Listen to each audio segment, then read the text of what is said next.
She was tired of dealing with it, and she went to her father and talked about her toe. And I thought, Lord, what love that has, and the fact that she would say, and she didn't just call, well, she called him Daddy. And that's what it says, Abba, Father, Daddy, Father. Can I sit in your lap? Can I talk to you? And so for her to think that her sin separated her from Jesus was more than what she could bear. And so what we're doing is, that was a redemptive time for her. It was a redemptive time for me in being patient with God to give us the answers when we need to bring a discipline to our child. I'm starting to lose my voice. Any parent not working for the salvation of your child will reap the negative rewards. Do not give up the greatest joy of seeing your child won to Christ and win a battle. Parents have a choice in the methods they choose to discipline with. Discipline with wrong, harsh, passed on to spouse, not dealt with, will lead your child to eternal death. This is the path that we want to turn away from. However, if done correctly in the Spirit of Jesus, you will forever have the heart of your child under the heart of Christ. And we truly are in a battle, and we can't forget that. By not battling for and with our children, you're missing, I already told you that, the sweet victory when our children are given to Him. It is the duty of those who claim to be Christians to present to the world well-ordered, well-disciplined families, families that will show the power of Christianity. Child Guidance 233. God has given us our work, the salvation of our children, and it's not easy, rewarding, very, easy, hardly. So in order to win this battle, I had to realize I'm in a war, and there's things that I need to prepare myself to even move into this battle with my child. I needed to understand the strategies that the devil uses.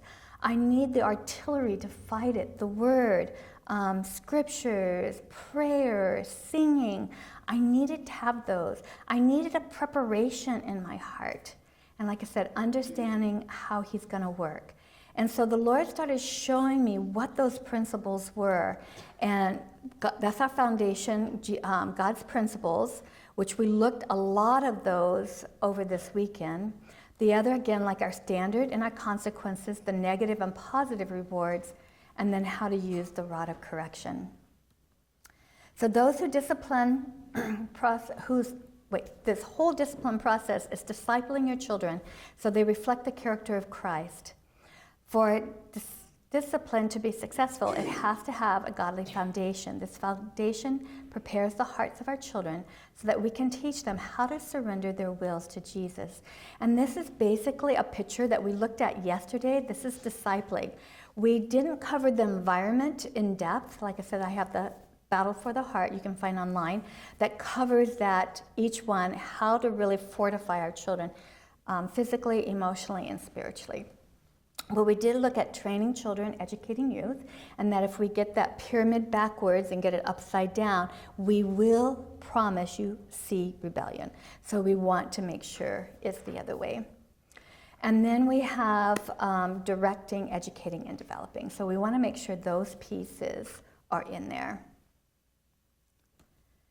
So we have obedience, a surrendered will. Now this is my foundation, and I actually put it as building blocks. But honestly, child training is not a building block. It's not like do step 1, that's going to work. Step 2, that's going to work. Step 3, that's going to work. It doesn't really work that way. It kind of works all together as a unit. Oh, you're going to warm us up. Thank you.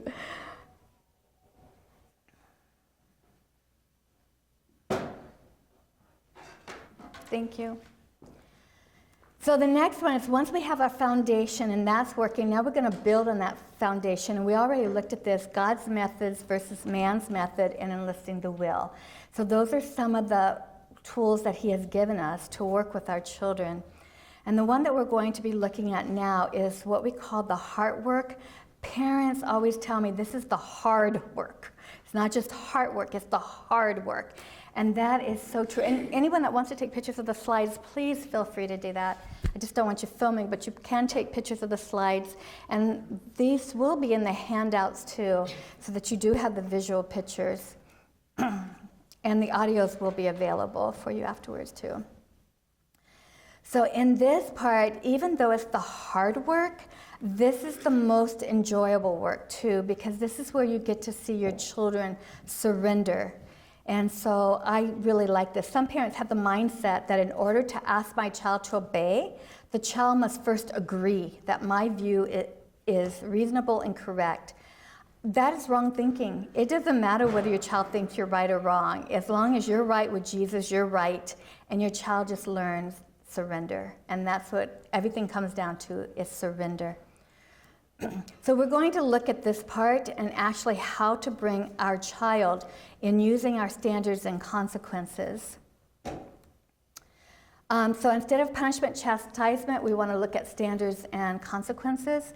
And standards are defined by God and the parent. So if you're in a godly home, you should be on your knees asking, what standards should we have? So as you're reading God's word, he's going to show you what's right and what's wrong and what you should be teaching your children.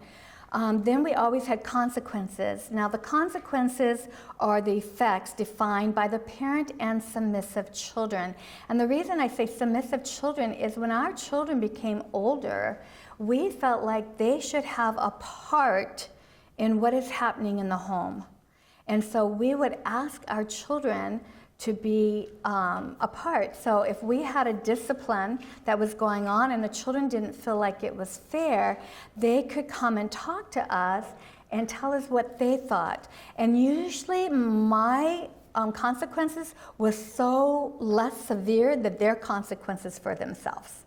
And so when your kids are submissive, let them come into this council. They're praying, they're studying, they're having a relationship with Jesus. We are a family, and that's what I kept telling my children. We are a family, and as a family, we want to go to heaven together. So we need to help each other to get there. So if the dishes weren't properly, and I had one, I wanted always the dishes to be clean. And so what I did is I had my children wash, and if I found 2 or 3 dishes that were dirty, I moved the whole rack and I moved it to the other side, and they had to do all the dishes again. Well, we had a powwow, family powwow is what we called it, that it was a place that our children could voice their concerns with what was going on in the family. Well, you're going to really warm me up. Thanks. So during family powwow, we would sit down. There was rules in family powwow. You couldn't be rude to mom and dad. You had to be kind. Do we need to wait a minute? I think they're watching you. So they had to be kind. They couldn't be disrespectful, but they could express something that they didn't feel was fair. We had it every Thursday night. We had family powwow, and if there was something going on that was really a burden to their heart, they could call for an earlier powwow. Well, of course, when I was doing those dishes, both of them, when I walked in the room, both of them said at the same time, we would like to call a family powwow. Now, I knew they weren't happy with the dishes. They weren't happy with what was going on. Now, we also had a rule in family powwow that we would listen. We would take into consideration what they were saying. We would pray about it. But the bottom line is mom and dad would have to make the decision. And when they did, and if it was opposite of what they wanted, then we asked the heart to be surrendered and be cheerful in the decision. So anyway, they called a family powwow. And they said, we think it's a very harsh punishment to have 2 or 3 dishes dirty, and then we have to go back and wash the whole thing. And I said, well, what do you think would be fair? They said, wash those 2 or 3 that were dirty. And I said, okay, what happens if half of them end up being dirty? Then we're careless, and we think you should move the whole thing over and us wash the whole thing. Now that seems fair. So we said, okay, we will go pray about what you've said, and we'll take into consideration, and then we'll let you know at the next powwow.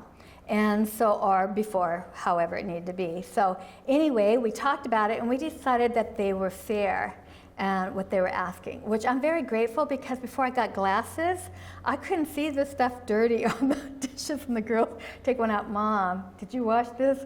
Mom, did you wash this? And I said, okay, I'll put my glasses on next time I do the dishes so I can see what's going on.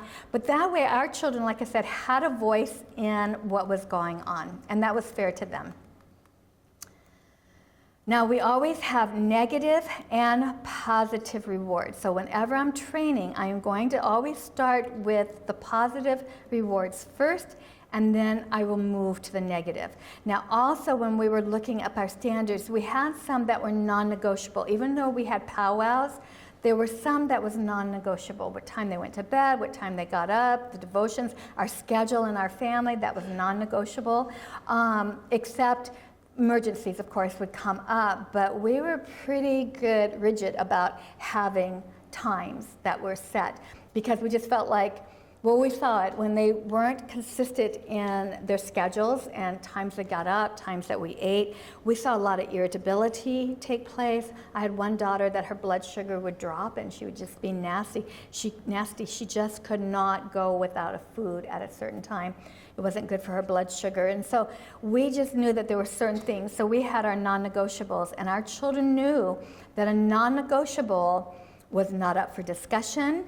There was no repeated explanation. There was no persuasions. You asked, I answered, that was it. Now, of course, as they got older, we started explaining why.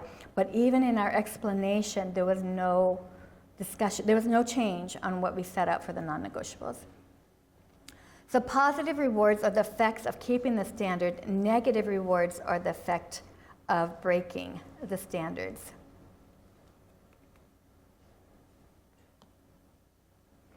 And when we're doing these, I know when I took my psychology class, they were talking about how you think something is a negative reward, but yet it's really a positive reward. So you have to see, is it changing the character to know which one? For example, if you have a child, and I had one in my classroom, that I thought I was giving him a negative reward by taking him away from his classmates and putting him by himself. He was a loner. He really enjoyed that alone time more than working with his classmates. So I noticed he acted up a whole lot more because he got alone time. And then I thought, oh, this isn't working. So what I told him is that when you act up, you're going to spend more time with these people because you don't know how to interact with them correctly. And then if you do this, then you can have some of your time alone. And he started working great in a group and doing really well because he wanted that alone time. But he had to be with his friends in order to get it and work out with them.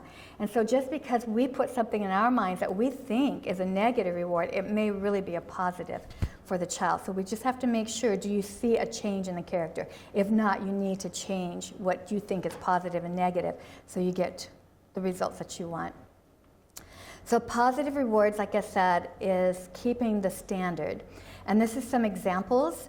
If you make your bed, this is some of the ones that we had. You make your bed, you get a sticker for every time you make it. And if you get 4 stickers, I made your bed. And the girls really liked that for mom to have a day. They had a day off, so mom made the bed. Turn off the lights. They can earn money, pay money, and then they have money at the end that they can buy out of a grab box that I had for them. Pick up the toys, they earn points, they earn stickers for picking up their toys. Industrious, if they were finishing a job early, they had minutes of free time that they could earn. I also did this as a teacher. I had rewards that I gave them. And when I started doing positive rewards in my classroom, there was seldom times that I had to do a negative reward because they enjoyed the positive rewards so much. So if you guys are diligent, you get in and get your work done, I'm going to give you 10 minutes of just whatever you would like to do in the classroom. Now, of course, my class was set up like centers. So I had art things going on over here. I had science things going on over here. I just had a whole bunch of centers, and those were just for fun times. And so they looked forward to going those, and I always kept new stuff in those centers. And when I work with homeschool parents, I said, you can do the same thing. Your space is smaller, but you can have a tote box, and that tote box has those special things for art. It has those special things for science. And when your childs are doing well, let them go to one of those totes and take their stuff out and what they want to do. But I found that positive reinforcement did a whole lot more for my children than negative, taking things away. So negative rewards, like I said, are the effects of breaking the standard. Now, these are some of the ones we had. If the bed wasn't made, you lose 2 stickers, or you make my bed. The lights aren't turned off. You pay real money. That's different. Mine was play money. Theirs was real money that they gave back to me, or they did an extra job. Not pick up toys or laundry. It became mine, and when it went in my box, they had to buy it back from me. If it was stayed in there, and sometimes ones just said, well, I don't care if it's in there. I said, I just want you to know I'm marking on the calendar, and when a week goes by, it's going to Goodwill. And if they really liked it, they went and did a job to get it out. If they didn't like it, it went to Goodwill. So it just decluttered my house. So that worked fine too, whichever way. They're lazy, not finish their job early, then they always do an extra chore. We had one daughter that would get in the shower and she would be in there forever and ever and ever. And we talked to her and we tried to get her out and it wasn't working. So we determined how long it should take, and we told her for every minute past your allotted time, you're paying us a quarter. She was out of that shower fast. She started setting her own time to get out. So standards and consequences always have to go hand in hand. And like I said, this is the heart work. This is the hard work where we're at, because we're actually going to encounter our child. This is the cause, a child's response to the standard. That's where you're going to see a sweet spirit, or you're going to see a really negative spirit. And it's going to be happen when we put on those standards. So we already looked at this. The will is the deciding power which works in the children of men unto obedience to God or unto disobedience. So the child is choosing to obey the standard or not obey the standard. So the question that I want to know is, it is through the will that sin retains its hold upon us. Is my child's will under Jesus, or if my child's will is under self? And I have to determine that by what my child does. So when my child is in this battle and I see this going back, I will see them come under either the wrong heart or the right heart. And so the word that I used in my home was choose. So anything that happened, I would just say choose. So if I ask them to go get their coat because it's cold outside, but they don't want to wear a coat, but I ask them to, I watch the countenance. I am there when I give instructions. I'm not, go put your coat on, and I don't just walk away because I know that there's going to be a battle. I want to see it. I want to see the countenance. I want to see the face. I want to see what's happening. And if I see that hesitation taking place, I know my child is in a battle. And I say, choose. I need you to choose. And then my child knows what it means to go under Jesus and what it means to go under self. But they have just been called and confronted. Now they know that they need to make a choice. So they will either make a choice to be under their own will or be under Christ. Now this is where Megan's, when we looked at her ABCs of obedience, mine were standards that I had, and my child could exercise their will to obey. So their will was either going to help them have a positive outcome, and there's a reason for these pictures, and I'll explain them in a minute, or they can have a negative response. Now, even if you've gone through and taught your children all the positive response and all the negative responses, as I told you the other day, we can have a child that is a reasoner, and so they respond to just talking and facts, and then we have our experimenter. We had one thing I would put, I didn't, what do we call it, child-proof your home. You make sure everything's put away so your child doesn't touch anything, so you're the one that's controlling everything. I didn't do that. I left my knickknacks out, and you were not to touch them. And that was the rule, that was the law, and we practiced. We practiced what the positive looked like. So we go to it, we walk towards it, and we're gonna touch it, and then I'd say, don't touch, we're gonna go this way, and I'd turn the child and we'd walk that way. And then later on, 2 hours later, we'd have another training session. Let's go towards the thing. Don't touch, let's go this way. Good job. And we just do that again. Don't touch, turn this way, good job. And then we had a negative one, so we walked towards it, and as they're walking towards it, I would have them actually touch, and either I'd hit their hand, but usually I'd hit my hand, just so they know that's what it's gonna feel like. But I didn't do it with them. I barely did it with them, but I let them know it's gonna be hard. And so don't touch. and they touch you anyway. So we did that one over and over. So they knew exactly what the sessions were and what was going to happen. My one child, my reasoner, she loved the fact that it's no, yes, great, that was happy to her. So she didn't even go near those things, but she loved, and sometimes she would walk towards it, and she'd turn herself and go, no, yes, good job, so she was proud of that. My experimenter was like, that's just not good enough for me. We're going to touch that thing. And so she would start here, and the knick-knack would be there, and she would have her hand out, and she'd start crying. Now, why was she crying? She knew on the other end something was going to happen, but she had to touch it. So she had her hand out, and I would slap mine and say, don't touch, and she'd still go and touch. Well, of course, I rewarded her for her choice. But it didn't stop either. That's what she wanted. And she was willing to take that punishment to touch. And as she got older, I told her, I said, honey, you're going to learn the hard way. That's just how you're made up. It's like you say, I'm not going to believe you. It may happen to you, but it's definitely not going to happen to me. And I said, so you have some hard battles, and I've done everything I can in your heart to help you with this, but you're going to go through those battles. And I know through those battles you're going to learn, but it's going to hurt. And you're just going to have to realize if you don't learn from me. And I remember when she was around 16, I had done everything I could in her heart, and she just was not responding to me.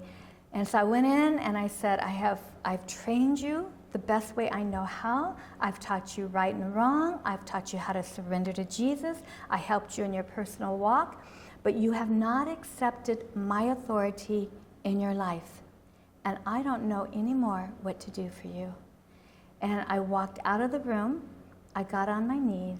And I said, Lord, save my child. There's nothing more I know to do. I'd say about 30 minutes later, she came into the room and she was crying and she said, don't give up on me. Who's going to love me like you love me? Who's going to care for me like you care for me? Who's going to work with my heart to get me ready for heaven if you don't? Don't give up on me. And I said, then you have to surrender to me. You have to believe that the authority that God has placed over you through me is what God's will is, to lead you there. You have to quit fighting me and battling me. She said, Mom, I'm done. I will never again, that wasn't true, I will never again not accept your authority. But she came to the point when we had that battle, I can say, my authority or your authority? And she said, it's yours, Mom. I said, okay. And then we could continue on. But she had to get to that point. But she was my, like I said, experimenter. Now, as they got older, and even when they were little and she was walking towards that, I would say, choose, so she would know, and then what was going to happen. Well, as they got older, I quit using that word. They knew what was right. And she had been making her bed for years when she got up in the morning, for years. And one day, in her teens, she decided not to make her bed. And so I waited to see, maybe she got distracted, something else caught her attention, and when I realized she made a conscious choice not to make her bed, I didn't say one thing.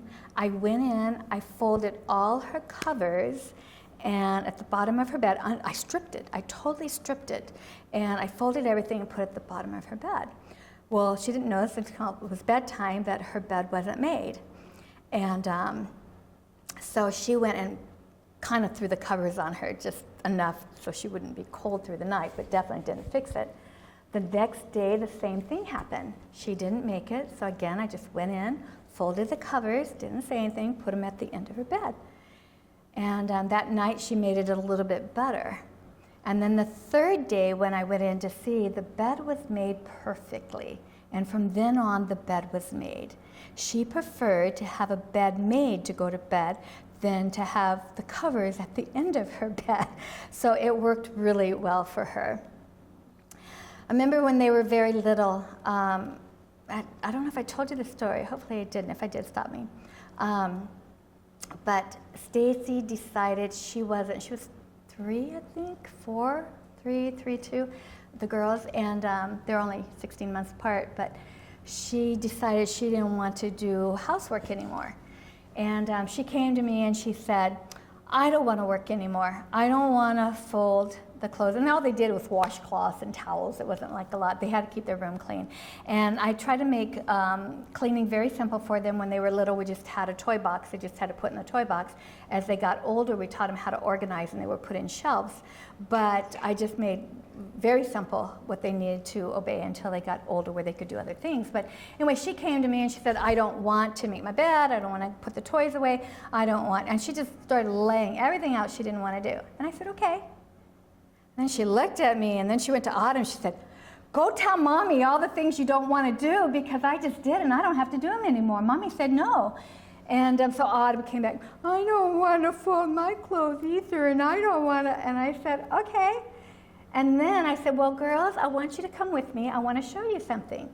So I went to the laundry, and I said, get them some stools, and I said, I want to show you how to use the washing machine. So I showed them how to put the soap in and how to do the washing machine. And then I showed them how to work the dryer. And then I took them into the kitchen. I showed them where the pots and pans were and how to turn on the stove and where the food was and how to open the cans. And I spent a good, 3 hours or so going around teaching them how to vacuum. And then I said, Daddy and I want to work together. And Daddy's out working, so I'm doing the stuff at home because this is where I'm going to work and he's going to work. And we would like to do this together. But since you don't want to work and help in the family, when you guys need your laundry done, you can go do it. And when you need to eat, you can go do it. But I'm still going to do it for Daddy. So that's how you would like to do it. You take care of your stuff, you take care of your stuff, and Daddy and I'll take care of our stuff. And I walked away. And then Autumn said, now look what you did. now what are we going to do? You don't know how to feed me. You don't know how to cook. What are we going to do? And Stacy said, oh, I don't know. I didn't think that. So Stacy came up to me and she said, well, what if we do help and we do work and I do my bed and I do my stuff and we help you do the laundry? And I said, well, I liked it. I thought it was working great. You're the one that didn't like it. She said, well, we changed our mind. We think it's better to do it your way than our way. And I said, okay, now that's a life lesson that they were learning. Anyway, I was working with another mother and she had a boy. They were out in the garden working, and she had a rule in her home: you don't work, you don't eat.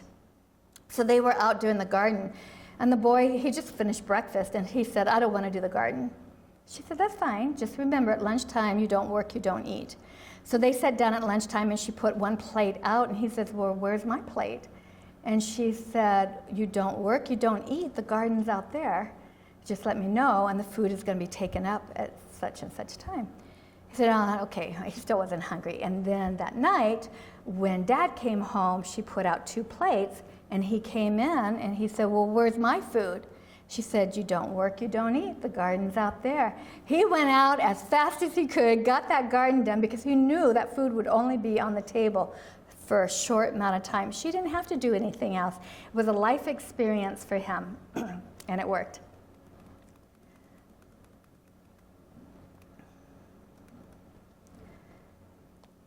Did I tell you about the little boy and the toy? I think I did. I told you that one. Okay. Okay, let's go on. So I always use that word choose when I see a child in a battle. Now, there are times when a child doesn't mean to do what they do. They may be disobedient, but it was careless more than anything. So they break something. I always said, you clean up your mess, help fix it, and pay for it in a money or chore. Now, it's not being defiant. They just were careless. We went to the store, and I always tell my children not to touch the merchandise, and if you are going to touch it, you have to be very careful.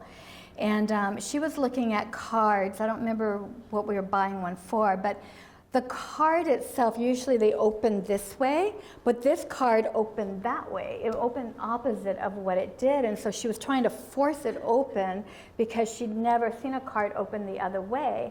And so when she opened it, she ripped it.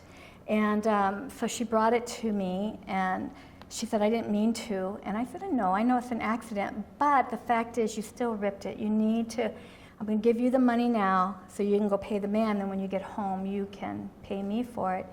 And she said, but it was an accident. I said, it was an accident, but it's still his store and it's still his card and nobody can buy it, so he lost money. Even though you didn't mean to do it, it happened. And she was so shy at that time. You wouldn't know it now because she's totally not shy. But she was so shy at that time.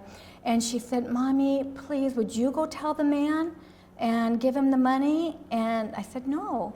She said, I'll pay you twice as much.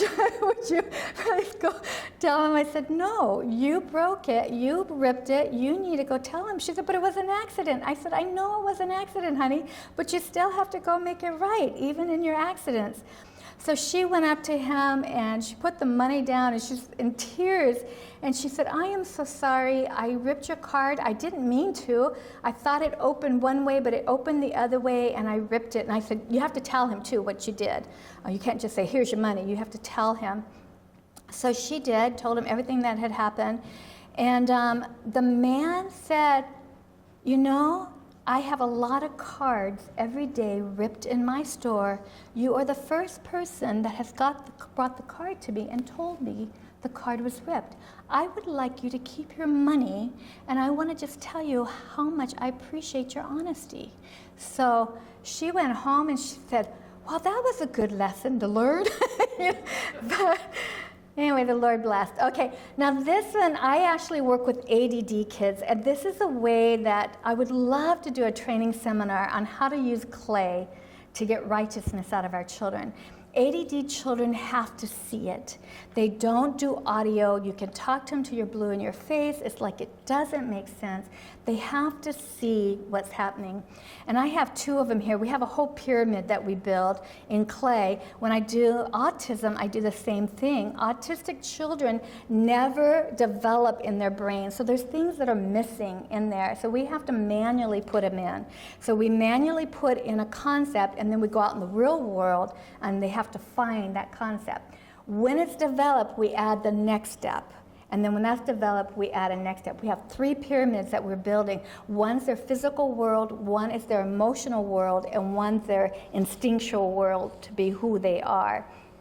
So we build those in clay, and like I said, they go out. So what didn't naturally develop, we're doing manually. So they have pieces, maybe that piece is gone, maybe that piece is gone, maybe they have 2 of them. So we take the real concepts that are going on, we parallel it with what they have, and now we filled in the computer that's missing, and then we activate this computer, and then they process now through a whole computer. Now we don't get rid of their autism, I don't get rid of their ADD, we don't get rid of their dyslexia. If they have dyslexia, we treat them as gifts. We just show them how to function in a world that doesn't understand ADD, dyslexia, or autism. And so that's what we do. We build the first one. And so this pyramid is change. Change is a God's law. You're looking at it, and all you do is observing it, something becoming something else. So then we go outside. What is a God's change? Well, the sun comes up, the sun goes down. Gravity, that's a God's law. We can see it. If I drop this, we know it's going to fall. It's a God's law. I can observe it. I'm not participating in it. I'm just observing it. So we just go around and talk about God's laws out there and what's happening. So they're changed. Now, when I start participating in that consequence, now I am coming into that law. So something becomes something else because of something. So the laundry gets washed because I wash it. The dishes get put away because I put them away. So they can start seeing their part. Now for an ADD or ADHD child, this is absolutely necessary because they blame everybody else. They never take responsibility for their own actions. So when I can say, and in their mind they think they do something they don't do, like they may not turn in their homework, and they think, well, the teacher went in my bag and put it back. I turned it in, but the teacher put it back in my bag. So they don't understand. They don't, like I said, take responsibility. So we do visual so they can see what's going on. And consequence has 3 parts. It has a before and it has an after.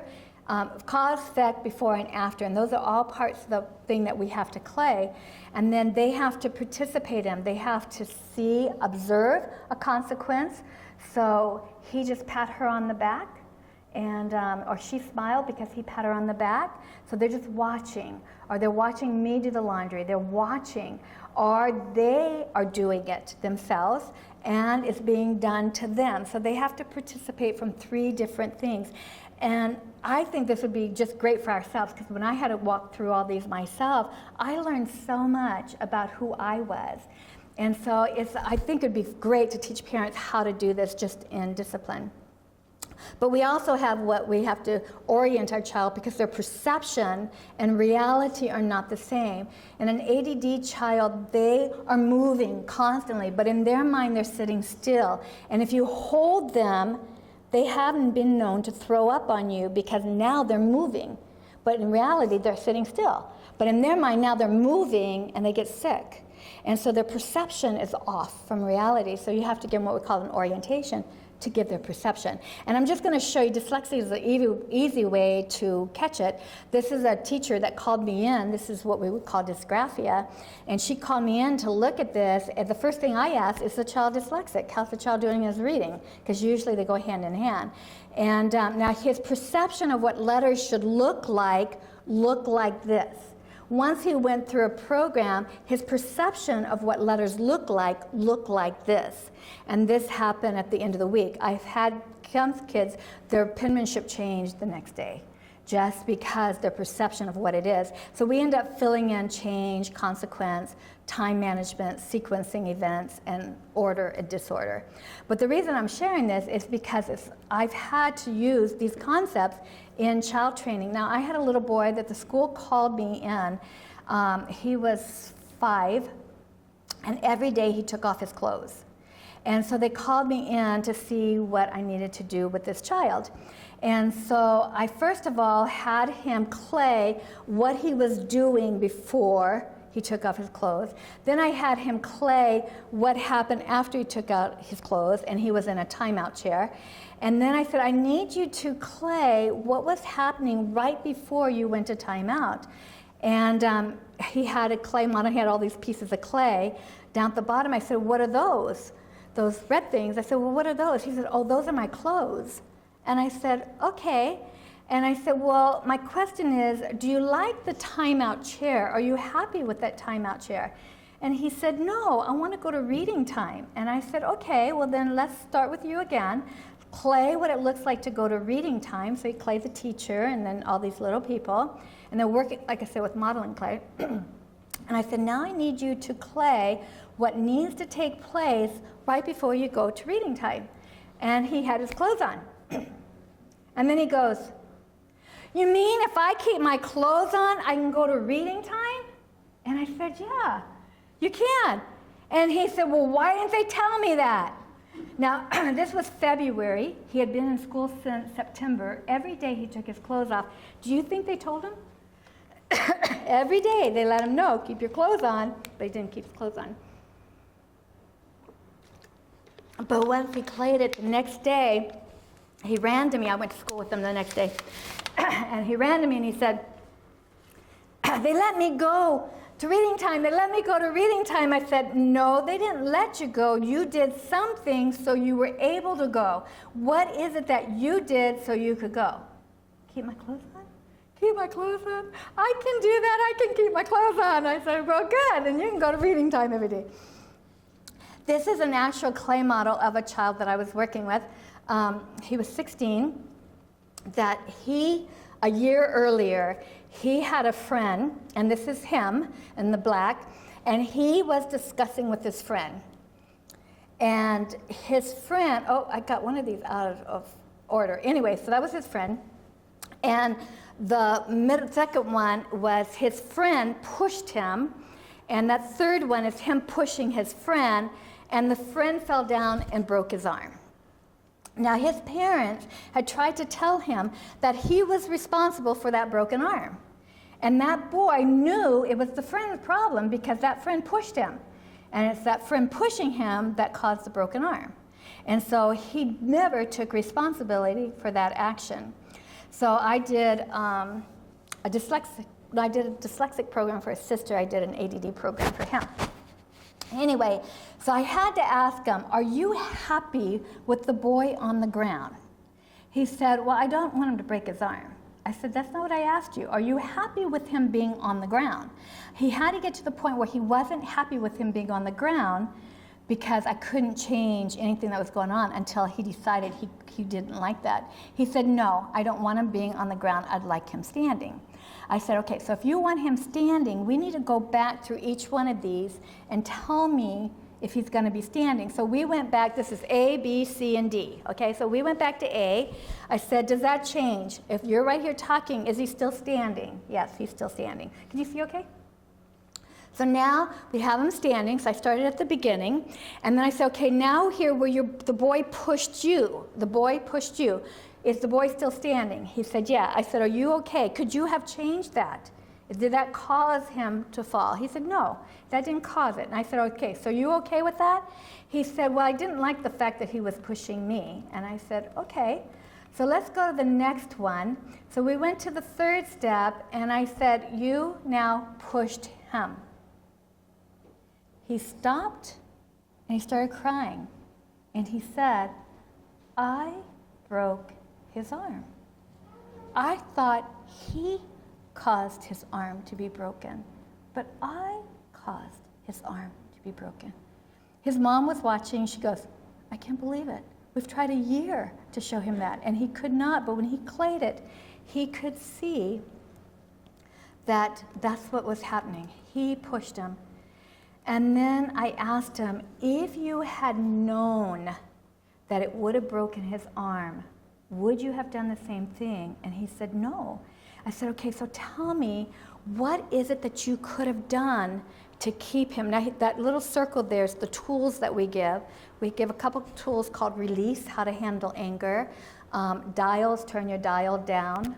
So we give them a dial management because when they're up in the 7 to 10s, they're going to do things they shouldn't do.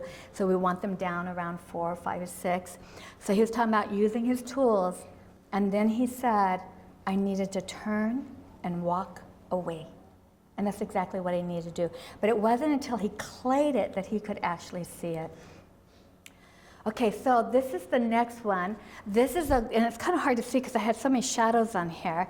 But this is a boy that I was working with. He was, again, 16. And he was talking with his friends, and they went for a walk. And they saw it was like a bridge, and underneath this bridge, these are feet, right under there was a homeless guy sleeping in there, okay? Well, this boy saw that homeless guy. Well, he didn't think of him as a homeless guy. He thought him as a robber. Now, he knew that he had stolen something, and he was up there hiding in his area. And so what he started doing, he's down here, and he's throwing rocks up at that man. And the mother, when she heard about it, asked him, well, don't you think that's dangerous? What could have happened? And so now the little guy is laying down with a big old rock on his chest. And so he was fine with it. He didn't see any problem with it at all. His mother had a problem with it, and she thought he should see that there was a problem, but he didn't. And so when he was telling me he was about a robber, and I said, what would happen if he wasn't a robber? What would happen if he was homeless? And then the boy just went, homeless? I didn't think about homeless. If that rock fell on him, he didn't have the money to go to the hospital. He couldn't get hurt. I could have killed the guy. Oh, that's awful. And so all of a sudden it dawned on him that it wasn't a robber. It could have been a homeless guy. And I said, well, then let's go back over our clay and let's see, is there anything that we can make a change going on? So he did. He claimed the guy standing up. And then we went through each one. I said, okay, now we're going to have to go back to the steps. We start with your friends out walking. Okay, now you have a question. You're kind of wondering what that man is doing up there. So you have a question. Is he still standing at this point? Yeah, he's standing, no problem. But at this point, where the red is, I said, is he still standing? Here, he said, no, if I continue that, he's going to fall. He's okay, but when I throw the rock, he's going to get hurt. So I said, okay, what can you do right here then? Do you need to make a change? And he said, yes. First of all, I need to go find an adult because I judged the situation wrong. I need to go find an adult, and I need to ask, what do you think's happening? And if they had said what you said, that he's homeless, I wouldn't have thrown the rock. And I said, well, would you have done anything? Would you just turn around and walk? He said, no, this is him right here with the talk bubble. And he's saying, hey, up there, are you okay? Do you need any help? What a big difference on asking, do you need help, than throwing rocks at somebody. A big difference. But he had to clay the scenario for him to see it. So some kids are just visual. They have to see it. And I think for anything that's abstract, this would be an excellent way to work with your children, because they